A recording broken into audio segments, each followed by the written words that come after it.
It's good to see you all this morning. Excited to be here with you. And I'm excited to talk about Leviticus. Well, you made it through week 1. You made it through the chart work, and it only gets better from here. So you've done the hard part first. Thanks for coming back after spending the week with your chart.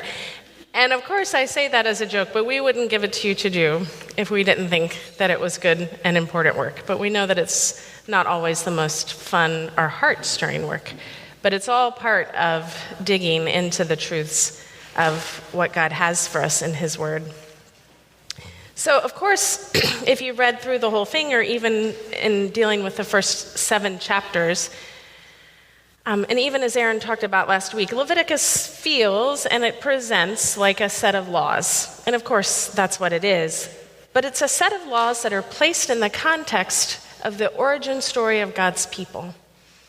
The Torah is their origin story. Who are they, and what purpose did they have in the world? So at its core, Leviticus is a narrative.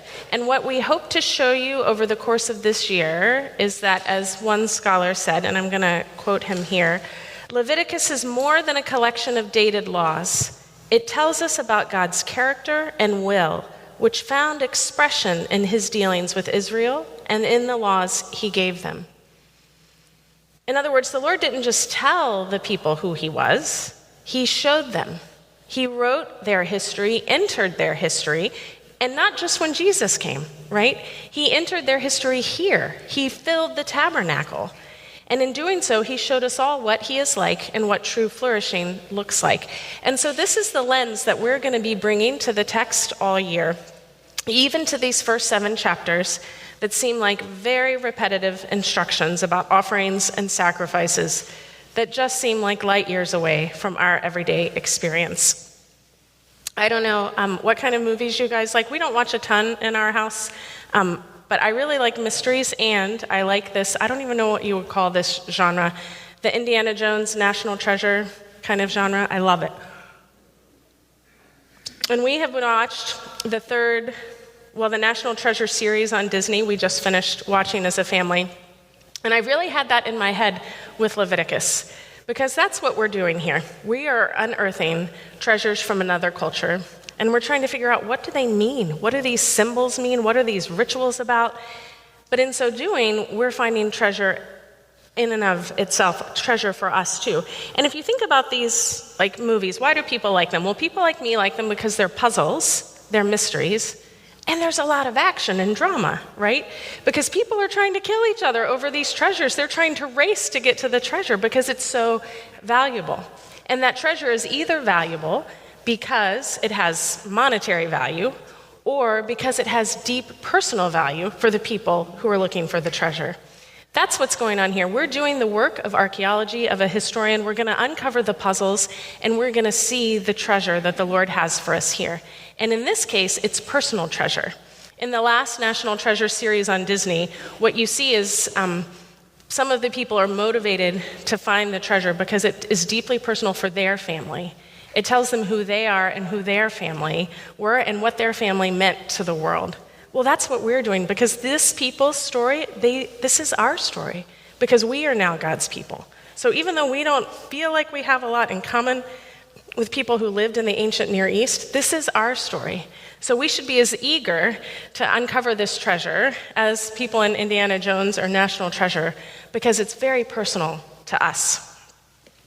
So if you were with us in Exodus, you remember that we said Exodus is not only a true retelling of the Israelites' story, but woven into this history is a pattern of redemption.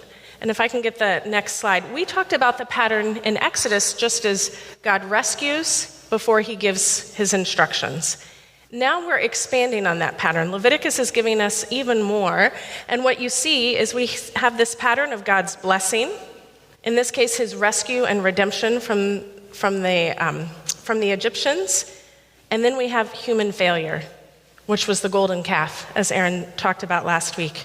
And then we have a crisis. Well, what's God going to do with people that have no interest in obeying Him? And then we have some sort of resolution. And then, at the end of that resolution, we get a recreation, a new blessing, a new affirmation of the covenant. And in some ways, you could think of this as a new Eden. Well, Leviticus fits into this pattern right over here at this resolution point. Because the crisis happened at the end of Exodus. The golden calf happened, and the Lord said, I don't know if I can go with you now. I'll keep my promise to you, but I'm not going to send my presence. But then the people were like, if you don't send your presence, there's no point. But how? How can he dwell with a people who were rebellious and idolatrous at their core? That's the crisis that we're in, and now Leviticus is going to resolve it. And next slide, please. And just to orient you, we have these badges that just help you keep track of where we are in the story. So we're in our first section today, the ritual sacrifices section, Leviticus 1 through 7. And we're going to be here for 2 weeks before we move on. So Exodus, of course, left us with this burning question, and there's a pun in this. How can the holy and pure King of the universe dwell in the midst of his people without his holiness melting us in our sin and impurity? That's how J. Sklar put it, one of the scholars that we've leaned on heavily. And if you look closely in Exodus 40, the very last chapter of Exodus, that chapter begins, the Lord spoke to Moses, that same rhythm that you've been looking at in Leviticus. The Lord spoke to Moses, saying, on the first day of the month, you shall erect a tabernacle of the tent of meeting. And then that chapter ends with the following verses, starting in verse 34 of Exodus 40. Then the cloud covered the tent of meeting, and the glory of the Lord filled the tabernacle. And Moses was not able to enter the tent of meeting because the cloud settled on it, and the glory of the Lord filled the tabernacle. Throughout all their journeys, whenever the cloud was taken up from over the tabernacle, the people of Israel would set out. But if the cloud was not taken up, then they did not set out until the day that it was taken up. For the cloud of the Lord was on the tabernacle by day, and fire was in it by night, in the sight of all of the house of Israel throughout all of their journeys. Michael Morales, who's another scholar that we've leaned on heavily in our preparation here, notes that when the Lord's glory filled this tabernacle, this was actually the first time since the flood that the Creator King had come to make his dwelling with humanity again. Life with God in the house of God was, of course, the original goal of creation to begin with. This is the point of Genesis 1 and 2. And after the fall, life with God in the house of God, or if you want to use other language, God's people dwelling in God's presence, this became the goal of redemption, or the new creation. This is the glory of the end of Exodus. The glory of God descends on the tabernacle, and that's an act of recreation. Exodus 40 closes, as Michael Morales puts it, with the Garden of Eden replanted, as it were, in the midst of Sinai's arid desert wilderness. Leviticus is also written as an extension, and this starts in Exodus, but this extends as a covenant treaty between a king and his subjects. The covenant has already been offered and accepted, as Aaron mentioned last week, and Leviticus is a continuation of the terms that the Lord has set out for his people. So if you think about the tabernacle as a new Eden, in an act of recreation and redemption, then the tabernacle is also the king's palace. Yahweh is the covenant king of the earth, and the tabernacle is his palace, and the tabernacle is his recreation of Eden, his dwelling place on earth. And yet, the cherubim still guard the entrance to the garden palace. And we're going to see that as Leviticus goes on. If you guys were here with us in Exodus, you remember that Meg did a beautiful job of explaining how the tabernacle was going to be constructed. And in the Holy of Holies, this innermost room, where we're going to see later in Leviticus, no one but the high priest could enter, and only once a year. Woven above the Ark of the Covenant, there are 2 cherubim standing with their swords, just like the Lord placed at the exit of the Garden of Eden. So we have a new Eden, but the cherubim are still guarding the entrance because the people cannot enter because of their sin. And you may have asked this question of yourself, why can't Moses get in? He was talking with God face to face. He was the one who got to see God's glory, at least from behind. He's the one who wasn't down there participating in all the idolatry of the golden calf. So why is it? Why could he talk with God before, but he can't enter the tent of meeting now? And some of this has to do with Moses' role here and what the Lord's presence in the tabernacle means now. The Lord is coming to dwell not with Moses, but with the people. So if Moses now enters the tabernacle when God's dwelling in the temple, then he is now acting on behalf of the people. And in their stead, he can't live because they were sinful and idolatrous with the golden calf. As the people's representative, he has the same standing they have, the same sin that they have in a representative form. And I think this begins to show us a little bit about the Lord's holiness. Remember, I said at the beginning that part of the point of all of this in Leviticus is that the Lord wants to show us who he is rather than just tell us. And holiness is a difficult thing to talk about, and if you go study the scriptures and you try to figure out what in the world does holiness mean, you will not find it defined anywhere. But in this picture of the tabernacle and Moses not being able to enter, we actually see a picture of what holiness is like. Remember the imagery from Exodus. Fire is a consistent image of God's holiness in Exodus. Well, with the help of the Bible Project, fire leads us to another analogy that I think really helps us understand the Lord's holiness. If you think of God's holiness like the sun, it is life-giving, necessary for all life. We could not live here on earth without it. But what happens if we stay out in the sun too long? We get dehydrated, we get burnt. We need help interacting with the sun in a way that it is life-giving for us. So maybe if we're hiking, we put on UV protective clothes, or maybe we have to put on sunscreen or a sun hat. Even our eyes, we need polarized sunglasses to protect our eyes from the sun. We can interact with the sun, but only directly if we have some sort of protection, something to help us mediate the awesome nature of what the sun's power can do and have it be transformed into something usable and life-giving for us. I think that's a helpful analogy when we think about the Lord's holiness. It is good and it is terrible, just like the sun is very good and can be very terrible. So now let's think about where we are. Let's jump right into Leviticus 1 and 2. The Lord spoke to Moses, as we've said, as you looked at in your curriculum. This phrase occurs numerous times, and we're going to talk about that in a minute. But the book begins, the Lord called. You see, in all of the other chapters, you saw the Lord spoke to Moses. The Lord spoke to Moses. But right here in verse 1, the Lord called Moses and spoke to him. In these first two verses, the king of Israel, the king of the cosmos, is summoning, calling Moses to deliver covenant laws to his covenant people. And these laws are going to show them the way to draw near and have fellowship. Remember, Aaron talked about last week, tabernacle is the word for the dwelling place of God.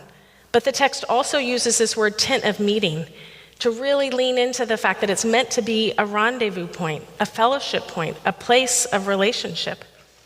So this covenant and these laws are essential for the people that are going to become a kingdom of priests and a holy nation, that are going to testify to the world that Yahweh is the one true God, the King of heaven and earth. The Lord's presence among them is actually necessary for them to fulfill the purpose that God has for them. Remember, as I alluded to earlier in Exodus 33:15,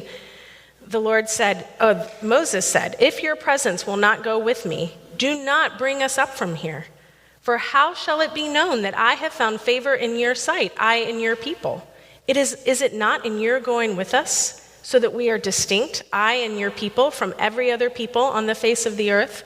The Lord's presence with them is essential to them being the kingdom of priests and the holy nation that he called them to be. So the Lord called and summoned Moses, and he's going to reveal the way. And just as in English, this word called in Hebrew has the idea of a loud voice. He didn't whisper. He didn't speak. He called. This is an announcement. And don't rush past the fact that the crisis was caused by the fear and idolatry of the people, but the Lord is the one who calls. They aren't running and begging, how can we get in? How can we get in? Oh, please. There was that one statement that Moses made back in Exodus, we really need your presence to go with us. And the Lord said, okay. But the Lord filled the tabernacle, and it's the Lord who calls. The Lord initiates. The Lord reveals. He is keeping his covenant promises that he made to Abraham, to Moses, and to the people at Sinai.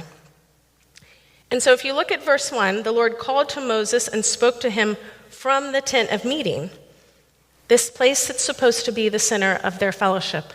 And I know this is only a few words, but if you think about the gravity of the crisis that the golden calf incident had created, these words, the Lord called from the tent of meeting, not from the tabernacle, but from the tent of meeting. In this one short phrase, a ray of light begins to dawn in the midst of their crisis. These few words signal hope that the one who called, same word, Moses from the burning bush, the one who called to Adam in the garden saying, Adam, Adam, where are you? The Lord who calls, that same relentless God is calling again from this place that's meant to be a place of relationship and drawing near. And in these first two verses, by calling, by initiating, and by pursuing, in verse 2, the text is already presenting us the solution to this crisis, a sacrificial offering. The Lord called to Moses and spoke to him from the tent of meeting, saying, speak to the people of Israel and say to them, when any one of you brings an offering to the Lord, you shall bring your offering of livestock from the herd or from the flock. Immediately, the Lord isn't chastising them anymore. He's not announcing all of these things. How could you do all this? He's already launching in to his solution, to the way that he has made for his people to be with him. So this word offering in verse 2 is the word korban, and it's built from this root word, which means draw near. So a variant of this word, korban in Hebrew, and I'm not a Hebrew scholar, I'm trusting the folks who know these things. A variant of this word occurs 4 times in this one sentence. So if you were a Hebrew speaker, this is how the sentence would sound roughly.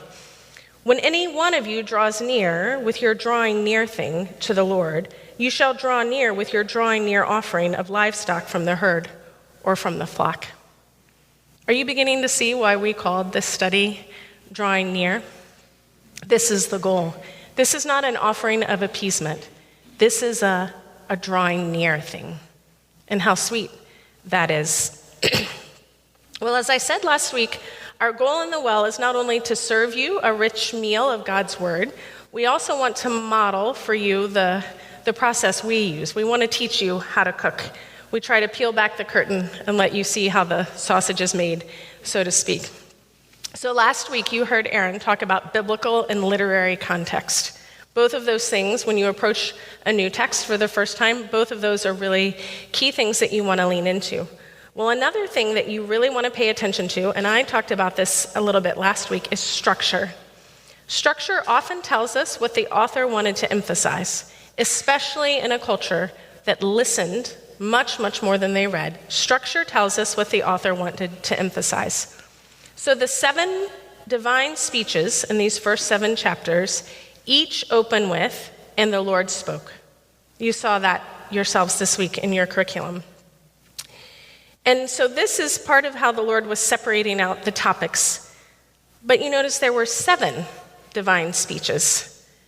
And if you start looking, this number 7 figures really prominently in the book. And it's the first code that you need to be aware of to decipher the symbols of Leviticus. 7 is a number that indicates completeness, because it was on the 7th day that the Lord rested and gave his Sabbath. Chapters 1 through 5, or the first 5 speeches, list the laws and guidelines for each of the 5 offerings that had been instituted by the Lord. And chapters 6 through 7 detail specific instructions for the priest and how they're supposed to handle those offerings. Now, these sacrifices are each coded with meaning. And the peoples of the ancient Near East, they understood that code because those were the cultural waters they were swimming in. But for us, it would be like picking up a stone, like I was saying earlier, maybe in a Mayan temple, and we have no idea what those markings mean at all. You did the work this week of kind of sifting. It's painstaking work, but you have to do that before you can actually see what the treasure is. But now you're left with this stone that has all these markings on it, and we're like, what in the world does this mean? I think I've got something good here. I've sifted all the dirt off, but I don't know. What do all these sacrifices mean? And what is this really supposed to tell me about God? So I'm going to go through some keys to the sacrificial code for you that will help you as you go through your work this week. And you're going to go through each of the offerings in more detail in your curriculum this week. And we'd like you to keep these things in mind as you go through, because I think it'll help you make more sense to them. So the first key is that worship through sacrifice is a journey into the presence of God. I hope that's clear even as I've described the Lord and his tabernacle this morning. Worship through sacrifice is a journey into the presence of God. That's really key. We're not talking about appeasing, doing a rain dance so that it rains. We're not just talking about God's favor. We're talking about fellowship. Worship through sacrifice is a journey into the presence of God. A key principle in all of these offerings is that the animal or grain had to be costly, and that is a major, major principle. We see this show up even later in King David's life in 2 Samuel 24:24, when he says, I will not offer burnt offerings to the Lord my God that cost me nothing. Meat was rare in the ancient Near East, and if you remember, they are still at Mount Sinai with all of the livestock and goods and people that came out of Egypt. But they're not like settled where the livestock are grazing and probably multiplying rapidly. I mean, I'm sure they're multiplying, but they're a rare and expensive commodity. Think about the most delicious, expensive restaurant meal you've ever had.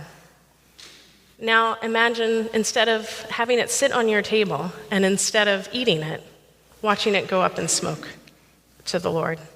These are costly sacrifices. If you notice, they had to be unblemished. That's because the unblemished animals were the most valuable. When you see different animals being offered in different situations and offerings in this text, this is going to be an important key.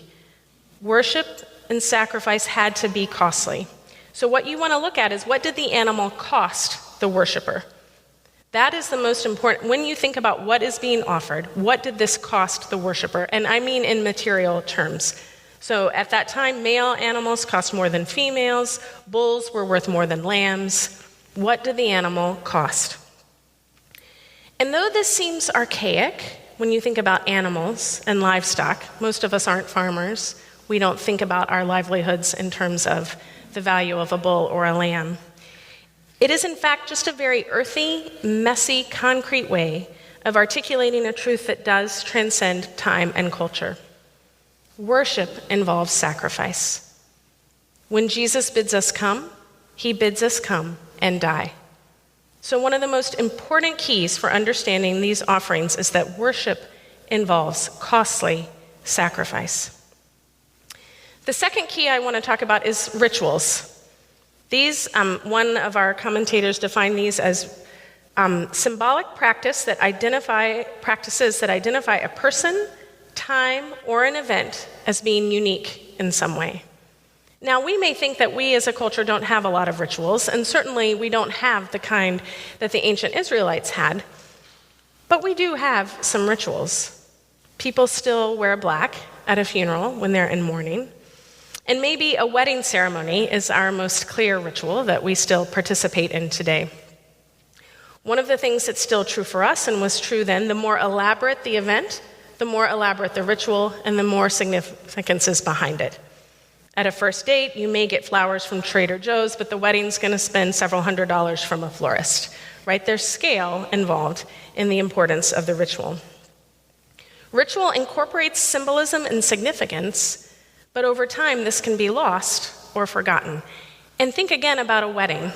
Why do we have white dresses at wedding? If you were doing one of those documentaries where you just walk up to people on the street, why do you think a woman wears a white dress at a wedding? How many answers do you think you would get, right?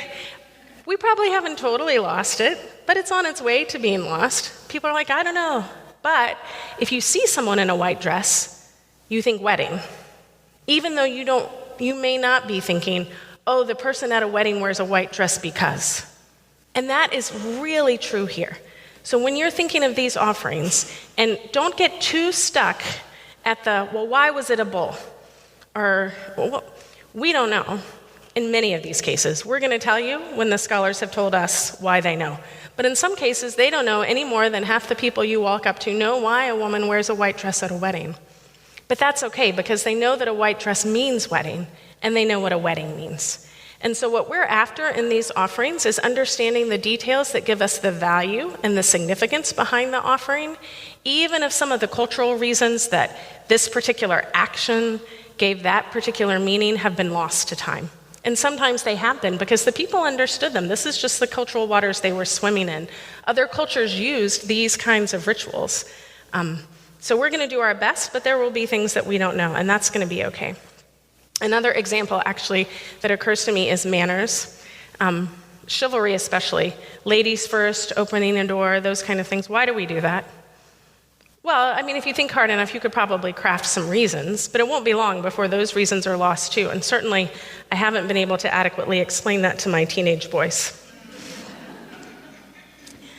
Okay, third key. Many of the offerings here have blood. This is bloody and messy, probably smelled nasty too.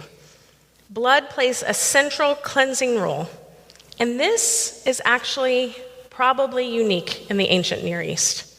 The other cultures around certainly thought that blood was life. Some of them may have even had drinking blood as a part of their ceremony, but this massive, bloody, spreading it everywhere seems to be unique to the Israelite practice. And as we go through Leviticus, we're going to unpack more and more of what that means. But just so you know, it's not till chapter 17 that the text really explains to us what blood is. So we're not going to talk about it in too much detail until we get there, but blood is really important.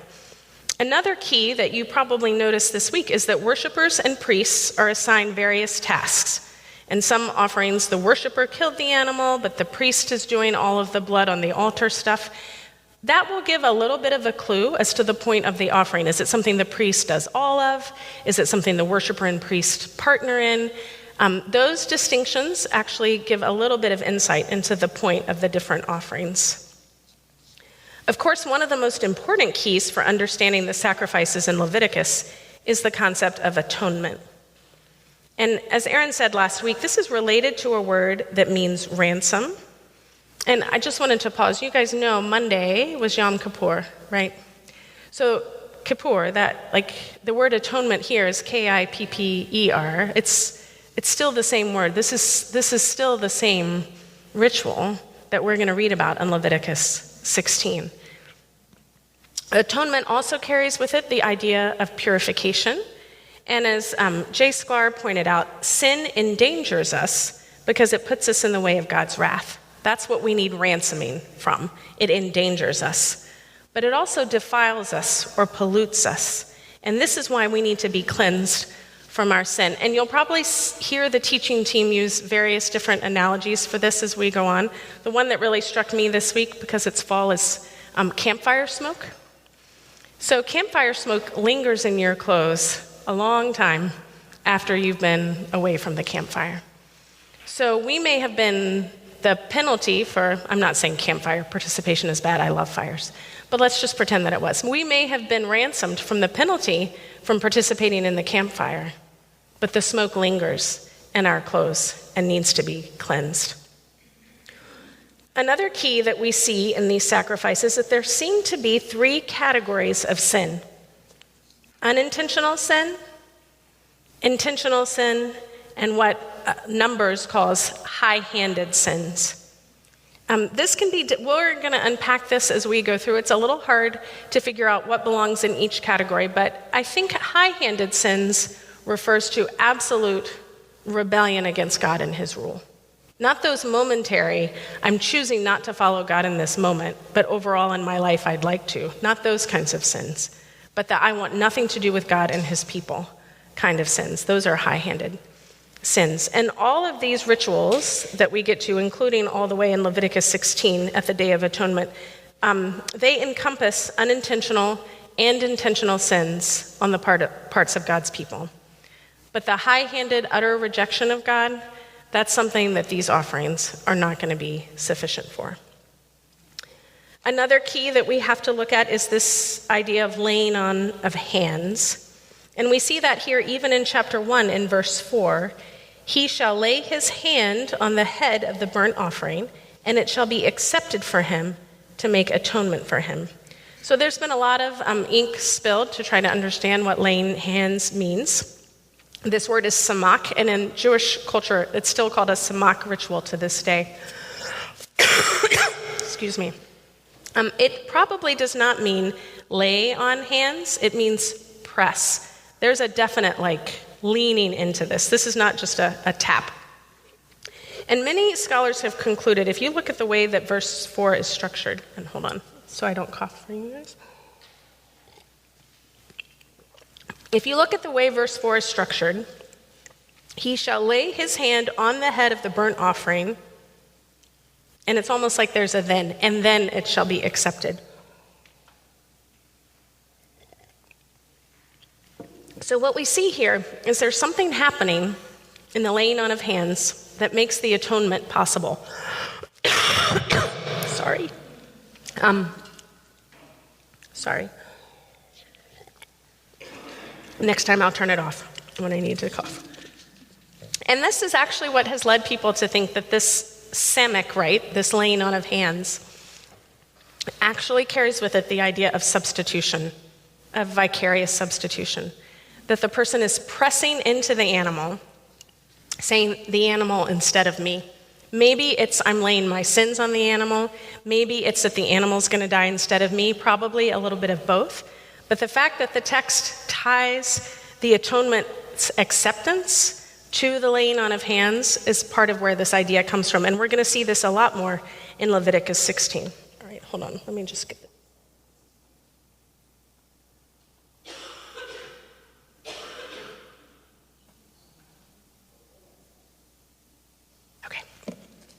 All right, so laying on of hands. And actually, one of the things about this laying on of hands, in later Jewish writings, we see that the Jews, that's when the worshiper would actually say a prayer. So they lay their hands on, and then they say something personal about what's happening between them and the Lord in that offering.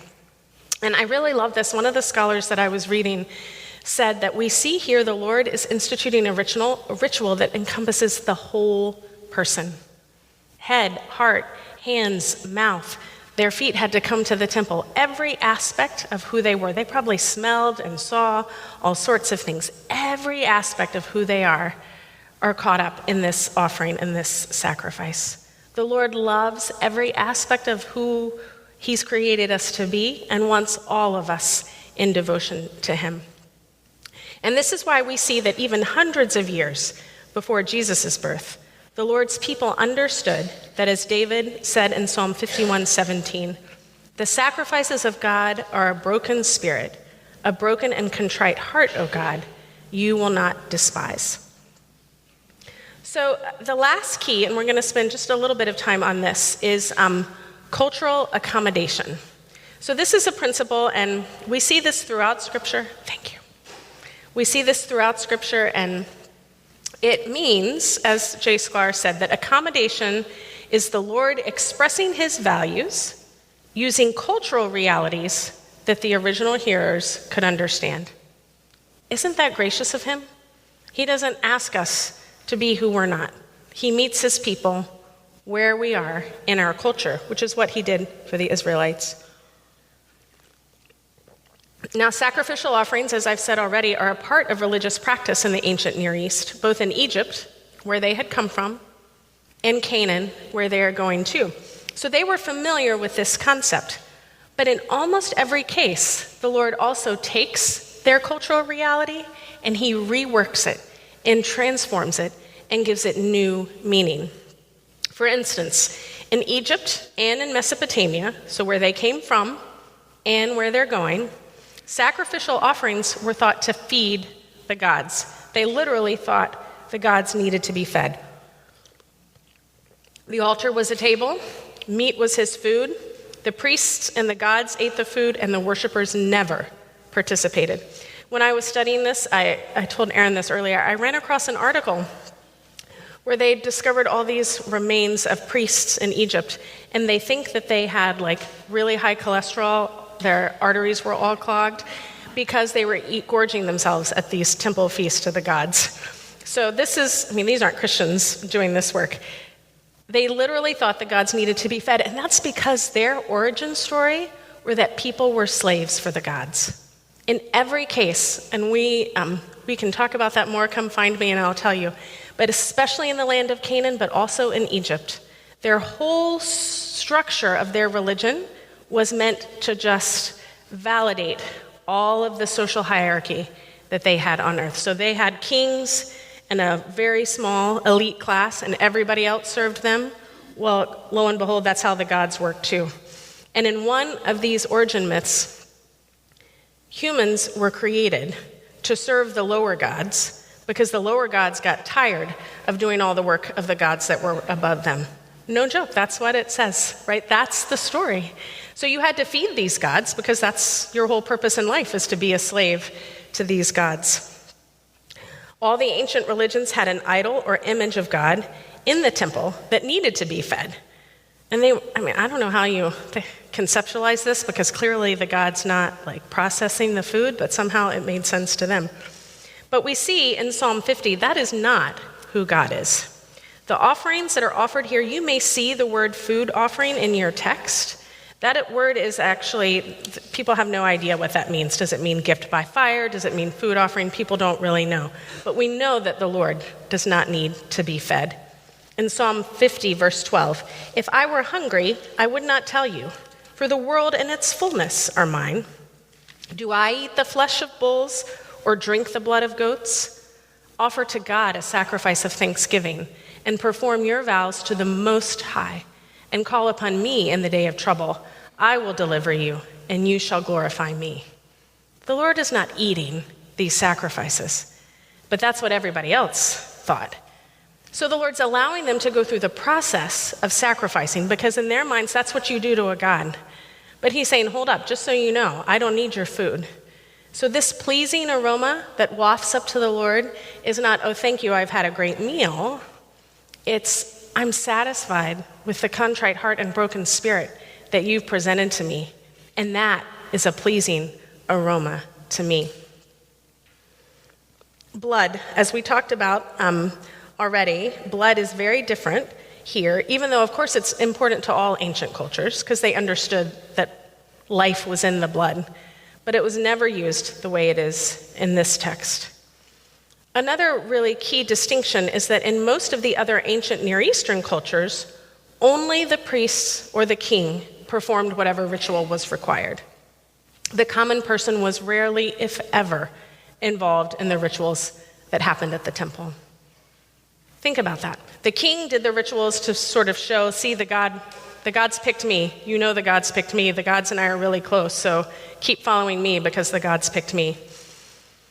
But here, where's the king? There is no king. The Lord is the king. As one Jewish scholar noted, with one brief exception in ancient Egypt, no other Near Eastern religion had a notion of a God who demanded exclusive loyalty. God is the king. God is the only God. And even though he's using rituals that were familiar to them, he is repurposing them for his purposes. Another cultural accommodation that we see, and this is kind of a link between their own history and the cultures around them, is the burnt offering. And the burnt offering in particular is not new to Leviticus. It was actually already part of the Israelite story. We see that in Genesis 8, 20 and 21. Then Noah built an altar to the Lord after the floodwaters had receded. Taking some of all the clean animals and clean birds, he sacrificed burnt offerings on it. The Lord smelled the pleasing aroma and said in his heart, never again will I curse the ground because of humans. We see it in Genesis 22, when Abraham took Isaac up the mountain and didn't have to sacrifice him. A burnt offering was what he thought he was going to be offering. In Exodus 10, Moses asked Pharaoh to let the Israelites go offer sacrifices and burnt offerings to the Lord. That was before the Lord had delivered his covenant at Sinai. And we see in Exodus 18 that Jethro offers a burnt offering when he decides to officially join the people of God. Jethro was Moses' father-in-law. He caught up to the Israelites in the wilderness and decides, this God is the real thing, I want to join. And a burnt offering is what he offered when he joined the Lord's people. So you see, the Lord is using familiar things, transforming them for his purposes, and embedding them with meaning so that they can understand who he is and how much he wants to be with them.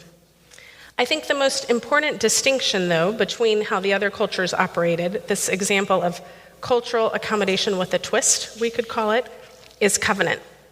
And you looked at that a little bit in your curriculum this week. In the ancient Near East, covenants were agreements made primarily between a high king and a lesser king. So you had clans and tribes and things, people were expanding and things were getting a little violent because tribes would fight each other. So sometimes a lesser ruler would say to a more powerful one, let's join forces. I'll serve you if you protect me. So these covenants were often voluntary because the lesser ruler really wanted protection. And of course, the high king enjoyed having other people indebted to him. There have been about 18 different versions of a covenant treaty that have been found in the area around the time that the Israelites were in Sinai and Canaan. Interestingly, religious practice is almost never referred to in the covenant documents. It's a separate thing. This is a political treaty. Their religion was separate. Now, the lesser ruler would put a copy of the covenant in his temple as kind of a way of saying, may my God be a witness to me that I intend to keep this. And isn't that curious? The high king never said, you have to adopt my gods. He just said, let your God be sure that you keep your end of the bargain. It's fascinating the way that works. Here again, we see the Lord's twist. The covenant given to Moses at Sinai wasn't made ruler to ruler. The Lord did not make a covenant with Moses. He did not say, Moses, you're going to be the new king of this people, and let's make a covenant. In fact, you remember when Moses was trying to plead on behalf of the people, he said, take me. The Lord said, no, I'm not dealing with just you. This whole people are meant to be the rulers with whom I am making a covenant. He is dealing with the whole people of Israel as if they are one of these lesser rulers. As I said before, most ancient cultures use religion to shore up the power of the king. The Lord here announces he is the king. He is the deliverer. He is the one offering his love and his protection. And he is interacting with them as fellow rulers and not slaves. In the words of one Jewish scholar, the subordinate king with whom God forms a political treaty is in fact the common men and women of Israel. Everyone in Israel is to view himself as having the status of a king conferred on him, a subordinate king who serves under the protection of and in gratitude to a divine sovereign. The beauty of Leviticus takes on an even deeper shade with this context in view. Because the Lord didn't just make a way for Moses to draw near. The crisis isn't just that Moses couldn't enter the temple. The whole people were meant to be his kingdom of priests, his co-rulers. And this is the shocking origin story of the people of God. We are made in God's image. We are like the idols that would be put in the temple to represent God, the gods. We are that for God. That's why God said, you can't have any idols. I don't want any statues representing me. We are his statues that are representing him, that are ruling alongside him, with whom he's made a covenant. We are meant to be a kingdom of priests, and we have honor and dignity in our mission. So the radical way that the Lord is inviting all of his people to draw near in Leviticus, fast forward now to the New Testament and think about the time when Jesus walks up to the temple and sees chaos and sees the people on the margins being excluded from the fellowship of the Lord's presence that the Lord had made possible in his temple. No wonder it made him angry. Remember the pattern that we talked about?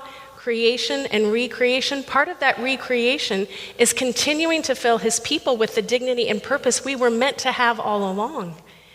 And things had kind of gotten off track, and that made Jesus angry because he wants us to be co-rulers with him, filling the earth with the knowledge of him, ruling alongside of him, being a kingdom of priests and a holy nation. And so I just want to stop and say that what we just did here is another sausage making tool. One of the things that you have to do with Scripture, and especially the Old Testament, is make some sort of bridge to this culture that we just don't understand. In Leviticus, we have to do a lot of homework for that. I had to do a lot of work kind of digging up, what do other cultures do? I'm like, what are their rituals? Do they use blood? Do they not use blood? There's homework that we have to do. But when we understand this cultural reality, when we understand how different this covenant was from all the other covenants, look at the beauty that we see on display of the Lord and his purposes for us. The last two sort of twists that I want to point out here is that these offerings were not a burden, but these offerings were a gift, because this is the way that God has made for his people to draw near. So his law was not meant to be burdensome. It was meant to be a gift. And one of the really striking things about this that is totally different from the cultures around them is the certainty that they have that they would be forgiven. Look at Leviticus 4:26, and this occurs in other places as well, but this is in the sin offering. At the end of the sin offering, and all its fat the priest shall burn on the altar, like the fat of the sacrifice of peace offerings. So the priest shall make atonement for him for his sin, and he shall be forgiven. Not he might be, not if the gods happen to be that way, or if you held your mouth just right when you put your hand on the goat. And he shall be forgiven. If you follow these instructions, which are meant to signal to our hearts and heads things that are true about God, they weren't just empty rituals. If you follow these instructions, you will be forgiven. So we're going to take next week, like I said, to take apart each offering and unpack what it means. But briefly, just to give you some categories, I wanted to group, you have the first three that are presented are the burnt offering, the grain offering, and the fellowship offering. These are also translated by scholars, and you may have seen this in your chart, the ascension offering, the tribute offering, and the peace offering. The reason that these names are different is because people have translated things differently over time. And a lot of scholars really like the less common translation because they think it gives more of a window into what the offering was about. So the burnt offering is also called the ascension offering because all of what the worshiper presented goes up to the Lord and is taken by him. The grain offering is called a tribute offering in some cases because it's most like when ancient peoples would come to a king and give a tribute of honor. The grain offering is most like that. And the fellowship offering is called the peace offering because the word for fellowship actually has the same root as the word shalom that you may have heard of, that idea of peace and rich, everything as it should be. So when you see these different words, and Elizabeth will talk a little bit more about this next week, this is why we have these. But these first three, the burnt, the grain, and the fellowship offerings, are each voluntary. And each, like I said, was either called a gift of fire or a food offering. People don't really know what that word means, so it's translated differently in each case. But the other two, the sin and the guilt offering, these are remedies for particular sins and particular situations. And in those two offerings, that's where the role of blood really shows up prominently. Blood's everywhere, but it really shows up in the sin and the guilt offering. The other thing that I wanted to mention was that the offerings as they are presented in chapters 1 through 7 are not actually in the order that they were likely done. So I know that makes it confusing. The Lord had a reason for presenting it this way. Elizabeth may or may not touch on that this week. We know more about the order later in Leviticus when we see these actually lived out. But for now, just know this was likely not the order that they were presented in. So to wrap up, given that this text is meant to be wisdom and instruction, and remember, Aaron told you last week, Torah, the word Torah means wisdom or instruction. So even the rules that are presented here were not meant for the Israelites to be just follow this and check a box. They were meant to be principles that tell us things about who God is. So what were the Israelites supposed to learn about the Lord from all these sacrifices? Well, Elizabeth is going to get into this in more detail next week. But just to highlight a few themes to help you as you unpack things yourself. In some of these sacrifices, you see the Lord emphasizing his role as king. And we see that, like I said, in the grain offering. In others, you see a restoring of the covenant. Remember, the Lord gave the covenant at Sinai, and he meant for his people to use this as a way to approach him for generations. So every time the community ate together as a part of the fellowship offering, that was the one that the people got to eat, not just the priest. Well, every time they got to eat it, they were retelling themselves the story of the covenant. In a sense, remember, Aaron said that all good weddings have parties and feasts. They're reminding themselves of the wedding feast every time they enact that offering. In some of these offerings, direct atonement was made. Relationship is restored with the Lord in spite of the sin of his people. And this brings us to a key question. Did these sacrifices actually work to atone for sin? Hebrews 10:4 tells us that it is impossible for the blood of bulls and goats to take away sin. So what's going on here? Because I just read for you, and it shall be forgiven. So how do we make sense of this? Well, we found in our reading, scholars had a really helpful analogy that we're going to hit on several times. And this analogy is one of a check. So picture the worshiper going to offer his sacrifice at the tabernacle, and he writes a check.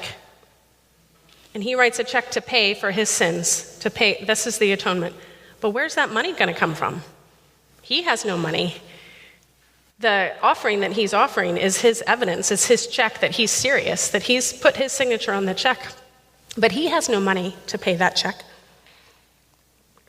That money is coming from Jesus' death and resurrection thousands of years earlier. And God is accepting that check because he knows that the bank account is going to be overflowing one day. And so he says, yes, I'll accept that.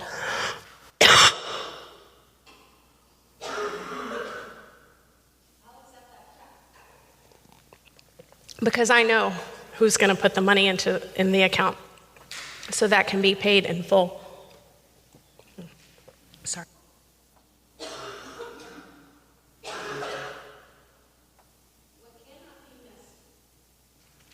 Is that it's the one who has been sinned against who covers the debt for the sinner. It's the one who's been sinned against who makes sure that the bank account is full so that that check doesn't bounce. So the Lord really does extend forgiveness, but not because the blood of a bull can put any money in that account. Only Jesus' blood can, but the Lord knows that's coming.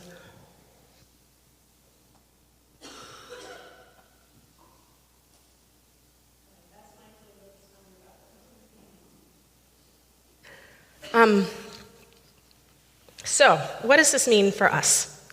It's pretty far removed, right? It can seem that way. Hold on, sorry.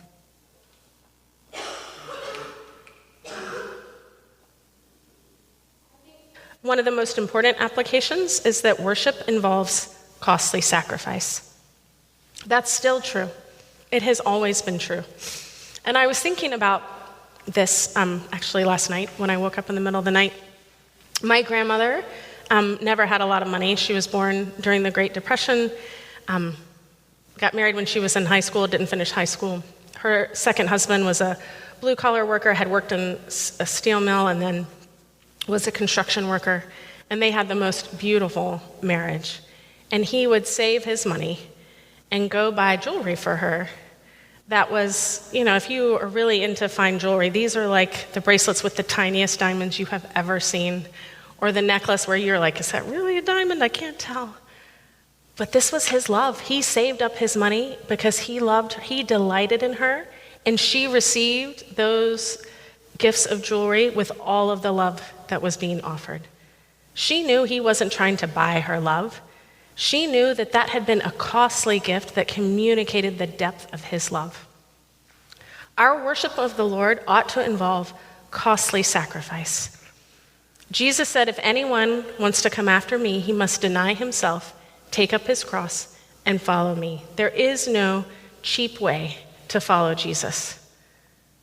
But that bank account is full. We're going to get that and more back, either in this life or the life to come.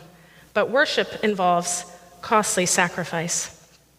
Romans 12, Paul puts it this way: I appeal to you, therefore, brothers, by the mercies of God, to present your bodies as a living sacrifice, holy and acceptable to God, which is your spiritual worship. Do not be conformed to this world, but be transformed by the renewal of your mind, that by testing you may discern what is the will of God, what is good and acceptable and perfect. Our sacrifice is to be just as much our full, whole selves as it was for them, even though we don't have offerings. The second application point is that our God is indeed the one who calls. He's the one who is all about redemption and recreation, including in your life and in your story. Just sit for a moment with the fact that the Lord of creation, the King of the cosmos, wants to meet with you. He set a whole story in motion so that this pattern of us being his image bearers, ruling alongside him, would be the pattern that would also be true of us. He wants to meet with you. These first few chapters of Leviticus answer the question asked by the psalmist in Psalm 15:1, O Lord, who shall sojourn in your tent? Who shall dwell on your holy hill? Who gets to be with you, Lord? And the answer is we do. Because the Lord called us, he initiated, he pursued us, he came after us and offered us his son. And because of that, we can literally dwell in the house of the Lord among one another and for all eternity. Forever, we will dwell in the house of the Lord forever. So let me pray, and with that, I'll send you off to your groups. Father, I thank you that there are riches and treasures and parts of your word that we would never anticipate. Thank you for giving us a community to discover you with. Help us in our small groups now to reveal you to one another through our conversations. Lord Jesus, may you be lifted high in what happens for the next hour, and may our lives be changed this week even, because we have newly sat with the fact of how much you love us, how much you wanted us to draw near, and the lengths that you've gone to make a way for that. In your name we pray. Amen.